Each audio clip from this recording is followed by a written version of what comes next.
Good afternoon, everybody. Eleno has been replaced. He recently been father for the second child, so I'm very happy for him. And Sandy Walsh is not 100% fit for the two games that are coming. So now the players, everybody has now the brothers Sayuri came in the group, and a few others, of course, as you may know. Okay. For other questions, okay. That's one. Sam. Sorry.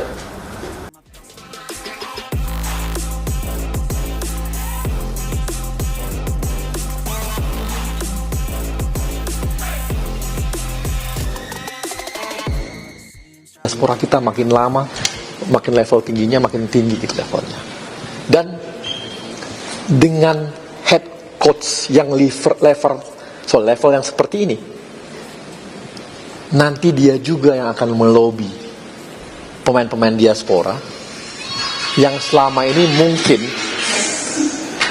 mungkin belum terbujuk untuk mau masuk ke kita. Jadi nanti dia juga yang akan melobi dan mengajak pemain-pemain diaspora untuk masuk ke kita. Nah, yang ini pun dipikirkan sampai level itu. Ada kabar gembira dari Patrick Kluivert. Pelatih timnas Indonesia itu bakal panggil 4 pemain naturalisasi tambahan jelang babak keempat kualifikasi Piala Dunia 2026.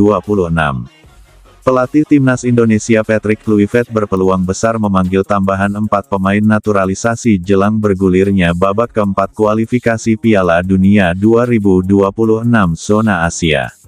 Langkah ini dinilai penting mengingat tingginya tensi persaingan di fase lanjutan turnamen tersebut. Timnas Indonesia sebelumnya berhasil melangkah ke babak keempat setelah mengamankan posisi 4 besar di klasemen akhir grup C pada babak ketiga. Di fase berikutnya, skuad Garuda akan bersaing dengan 5 negara kuat lainnya, yakni Arab Saudi, Qatar, Uni Emirat Arab UEA, Irak, dan Oman. 6 negara tersebut akan dibagi menjadi 2 grup. Hanya juara grup yang berhak langsung lolos ke Piala Dunia 2026. Sementara runner-up grup masih memiliki peluang melalui jalur playoff. Melihat ketatnya kompetisi yang akan dihadapi, tidak tertutup kemungkinan Patrick Kluivert akan memperkuat skuadnya dengan memanggil pemain tambahan dari kalangan diaspora. Dengan materi pemain saat ini, timnas Indonesia dinilai masih belum tampil konsisten. Kekalahan telak 0-6 dari Jepang di laga terakhir grup C menjadi bukti bahwa tim masih perlu peningkatan di berbagai sektor. Sejumlah pemain keturunan yang selama ini telah dikaitkan dengan timnas Indonesia kini kembali masuk radar untuk dinaturalisasi. Ada 4 nama yang dinilai potensial untuk dipanggil memperkuat Garuda, yakni Jayden Osterwolde, Pascal Struijk, Tristan Guijer, dan Miliano Jonathans. Jayden Osterwolde saat ini bermain untuk Fenerbahce di Liga Turki.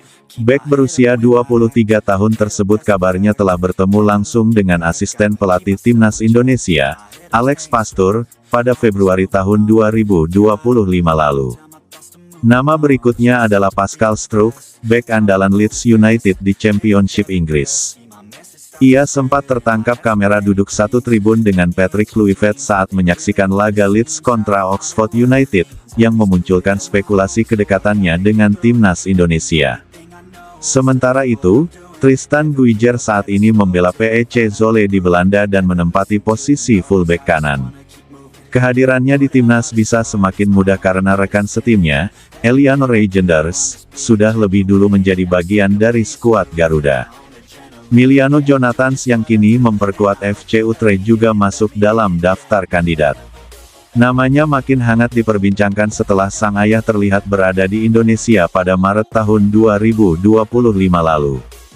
Dengan pertimbangan kekuatan lawan yang akan dihadapi serta target tinggi untuk lolos ke Piala Dunia 2026, kehadiran 4 pemain ini bisa menjadi tambahan tenaga yang signifikan bagi skuad Garuda. Kabar PSSI akan kembali memproses naturalisasi para pemain diaspora jelang menghadapi 2 laga pamungkas putaran ketiga kualifikasi Piala Dunia 2026 zona Asia terus beredar. Terbaru, rumor tentang naturalisasi 5 pemain keturunan Indonesia pada bulan Juni tahun 2025 berhembus kencang di berbagai media olahraga online. Meskipun belum ada konfirmasi resmi dari PSSI, nama-nama pemain berbakat yang disebut-sebut cukup membuat penasaran para penggemar sepak bola Indonesia. Sejumlah nama pun muncul di permukaan, terlebih diantaranya bermain di level tertinggi sepak bola benua biru. Jika kabar ini benar maka akan sangat menguntungkan kedalaman skuad timnas Indonesia yang saat ini sudah dihuni sederet bintang kelas Eropa. Namun, penting untuk diingat bahwa semua ini masih berupa rumor. Ketua Umum PSSI, Erick Thohir, telah menekankan prioritasnya untuk menyinergikan program timnas Indonesia di berbagai level usia sebelum memutuskan naturalisasi pemain tambahan. Oleh karena itu, informasi mengenai pemain yang akan dinaturalisasi dan bergabung dengan timnas Indonesia pada bulan Juni tahun 2025 masih bersifat spekulatif dan perlu dikonfirmasi lebih lanjut dari sumber resmi. Lantas siapa saja potensi nama yang akan diproses selanjutnya? Berikut informasinya. Miliano Jonathans, pemain muda berbakat yang bermain untuk Jong Utrecht di Liga Belanda, menjadi salah satu nama yang paling sering disebut-sebut dalam rumor naturalisasi ini. Ia dikenal memiliki kemampuan teknik yang mumpuni dan fleksibilitas posisi yang tinggi, membuatnya menjadi aset berharga bagi timnas Indonesia. Kabarnya, ayah Miliano bahkan telah bertemu dengan perwakilan PSSI, semakin memperkuat spekulasi ini. Kemampuannya yang luar biasa di lapangan hijau menjadi daya tarik utama bagi PSSI.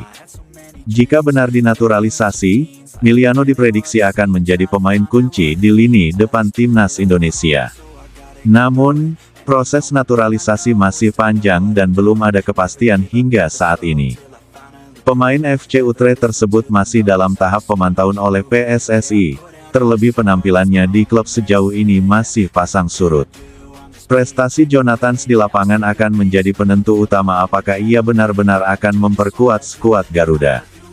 Pascal Struijk. Nama Pascal Struijk, bek tengah Leeds United, juga masuk dalam daftar pemain yang berpotensi dinaturalisasi. Seorang petinggi media Belanda bahkan menyatakan bahwa Struijk diizinkan bermain untuk Indonesia. Pengalamannya bermain di Liga Inggris tentu akan menjadi tambahan kekuatan yang signifikan bagi pertahanan timnas Indonesia. Apalagi di musim depan ia akan tampil di Premier League usai Leeds United memastikan diri promosi usai menjadi juara di EFL Championship 2024/2025.